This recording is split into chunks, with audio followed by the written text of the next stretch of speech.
Hey guys, this is Chan Raja from Feynman Education, and I'm here just to make a quick video on 5 things I wish I considered before applying to university. So let's start off with the first thing to really consider. It is actually the country in which you want to apply. I know a lot of you might be thinking that America or the UK or Europe or Australia, they're all fantastic options, but you have to remember if English is not your first language, you need to be very careful when applying to certain countries in Europe. For example, in Germany, you get fantastic learning opportunities, especially for your tertiary education, but you need to ensure that the instruction is taken out and carried out in English. A lot of universities in Europe may carry out the teaching and the lectures and the seminars in the local language, so you have to make sure that you are proficient enough in that language to understand it. For example, I know my Spanish is not great, and I can have a conversation. However, learning something like mechanical engineering in Spanish would fly way over my head. So be very careful. There are private universities and certain facilities that do offer, multiple languages as well. They might only be for certain courses, but that is definitely something that you should look out for. And for the second point, I would really make sure you're considering your options when thinking about a campus versus city university. There are lots and lots of differences. You might think going to university might look like the movies or the TV series where you have really nice dorm rooms, you have the frat parties and the sorority groups and so on. But it's actually very different depending on the university that you pick, whether it's a campus or a city university. They both have very, very different fields and are targeted to different personalities. With a campus university, you can imagine yourself being surrounded and living in and amongst the university, whereas with a city university, you might be dotted around a major city like London or New York. You might have to travel long distances between your lectures or from your accommodation to your lectures and so on. With campus universities, the people that you integrate with are largely going to be in the same position as you, either students or professors or faculty of the university. You're all kind of there. The facilities are tailored more towards students as well. Whereas in a city university, you have a lot more options, whether retail options or food options, things to do, because you are in a large city. You will be interacting and encountering people of different backgrounds, whether they are working professionals, young families, other university students. There might also be several universities in that city. For example, if we talk about London, you've got LSE, Queen Mary's, UCL, Imperial, King's, and so on. So the people that you're meeting are not only going to be going to the one university that you have selected, but instead you could meet people from lots of different backgrounds. You must also consider the fact that, city universities, because there's not a so-called designated zone for the university, it may be more expensive in terms of the cost of living. I know, especially with the cost of living crisis right now, things are expensive, so you have to factor in your rent and things like that as well. It's not really tailored to be a student experience in the traditional sense of it. You get lots of facilities and lots of benefits as being a student, but you might have to find accommodation that is quite far away from your lectures in order to find something affordable. Whereas with a campus university, it's largely focused on the university lifestyle, and people find that really, really great. They might think, that is what I want. I want to really immerse myself in the university, join all the societies that I can. I want to have something where I don't have to commute too far. Everything is then tailored around your university experience as well. These are just some factors to take into account when applying. You might not want to go to a big city if you haven't lived there before, or if it's your first time in that country. It can be very daunting. So just take on these factors into consideration when looking for the perfect university for yourself. And number 3 on my list is really picking the university and the course that you want very, very carefully. I know several years ago, things were quite different in terms of universities held a big regard in terms of their name. If you went to Harvard or Yale or Oxford or Cambridge, that held a lot of prestige. And I'm not taking anything away from that. There is still that prestige. There is that competition to get in. However, as education has developed and evolved and times have changed, a lot of employers have regarded not only the university you've gone to, but the course that you've done. A lot of modern day universities have received a large amount of funding for specific courses, and with that, they've really developed their faculties. They've managed to increase their attraction to students. They have better machinery or better facilities in those certain departments. So, for example, employers are now recognizing, the specialization of the course. So, for example, if we're going to do something like dentistry, everyone has always held King's in very, very high regard. But you can also look slightly broader. According to the QS World Rankings for universities, no, this is not sponsored.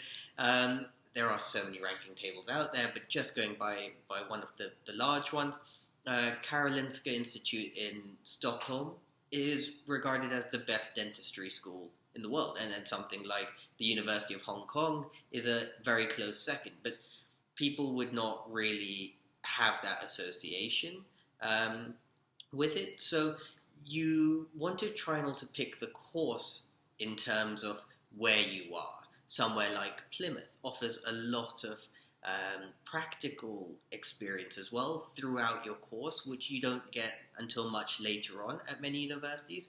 And employers are really recognizing these skills, because if you can come out of university with practical skills, if you've done a slightly more, I say, practical degree such as medicine or dentistry, where you are operating or have practical aspects in your daily job, universities will understand that you have had several years more of practical experience than another student, where the degree is more theoretical based as well.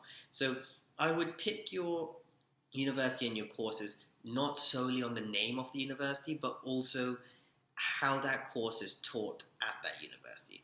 If you're studying something slightly more generic, economics or business and so on, have a look at the modules that the university teach. Are they interesting modules to you? You might think, economics is a great subject at A-level or IB or, at high school.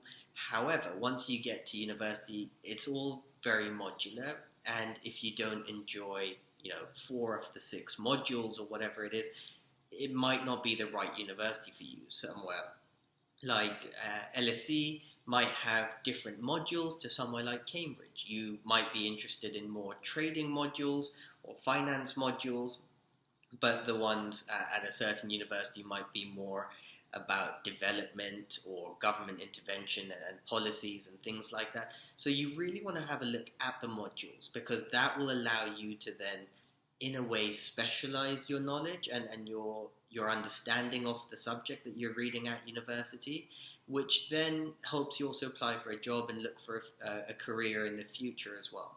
So 2 things from that, really. Have a look at not only the courses, but also what skills you are looking to gain from that degree, whether it be practical or specializing in a certain field. Employers are really recognizing the value that certain universities provide for specific courses. It's no longer regarded as you have gone to X university and that is better than Y university, so we're going to pick you. Employers really understand that universities now specialize, as does all companies, or as do all companies in different fields. So be very careful in how you pick your university. Don't just go based on the name or a video that you have seen. And for the 4th factor to consider is really the fees and the availability of scholarships. If you are not studying in your native country, or even if you are, fees may have increased, and it is very, very expensive. So you want to take that into consideration. Not only the tuition fee aspect of it, whether you are looking to study in somewhere like the United States of America, where it is notoriously expensive. The length of the degree tends to be slightly longer than in the UK. It's 4 years rather than 3 in most cases. So you must consider all these options. In terms of scholarships, are they available? Can you get one? What is the process? Do you fill the criteria for the eligibility of a scholarship or a bursary? Or is there any funding available to you? It's very, very important to look into the funding, because this is only available for certain criteria have to be met in order to get the funding. You can get funding for different things, such as the tuition and accommodation, living costs, depending on your background as well. And it can really help sway your option, because if your heart is set on going somewhere, but unfortunately it is not in the financial constraints that you have, it may be worth looking for other options that are equally as good. And lastly, for number 5, you want to think about your future. I know this may not impact all degrees. If you've done something more general, whether it's maths, physics, economics, biology degree, things like that. But if you're doing something slightly more specialized in terms of medicine or law, you may be impacted on where you can work, or based on where your degree is from. Now, I say where you can work very loosely. It would just be another set of exams that you'd have to take. So, for example, if you completed a law degree in the UK to then practice law in the United Arab Emirates or Saudi Arabia or Egypt, you would then have to learn Sharia law as well, as that is the law of the country. In America, you may have to take different exams depending on what state you have graduated from and where you want to practice. So if you do want to skip a few steps, I would suggest then having the end goal of where you'd like to work, and picking a university accordingly. Again, that may not be the best approach to it, but at the end of the day, exams never really stop. I'm sure a lot of you would not like me for saying that, but it is the reality of it. But you don't want to do a degree that is then very difficult to transfer into another country or a place as well. You might want to think about, are you eligible for a work visa, things like that. How hard or easy is it to get? Do you have internships in certain places? Do they require certain academic backgrounds, or would they have preferences as well?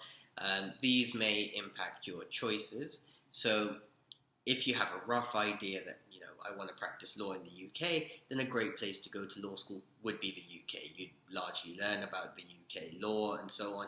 You would then know how the judiciary system would work, and you can then apply to companies in the UK as well.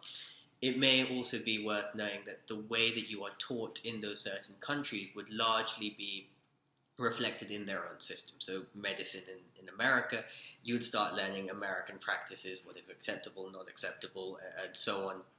In America, if you're doing law in the United Arab Emirates, you start learning more about the UAE law, things that are applicable largely globally, but also only to the UAE.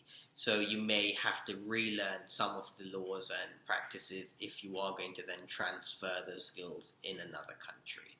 And there we have it. Those are 5 kind of factors to consider when applying to a university, when selecting a university. Again, the list can go on and on and on. Proximity to family, or an international airport, or accommodation, things like that as well. But in no particular order, I thought those were 5 important ones to mention. We will keep making various videos as well. And, get in touch with us at feynmaneducation.com. You can follow us on TikTok or Instagram. and we'll be uploading a lot more videos in the near future. Comment below if you guys have any questions. If you know, want us to answer anything, just leave a comment and we're more than happy to help. And follow us for more content. Thanks, guys.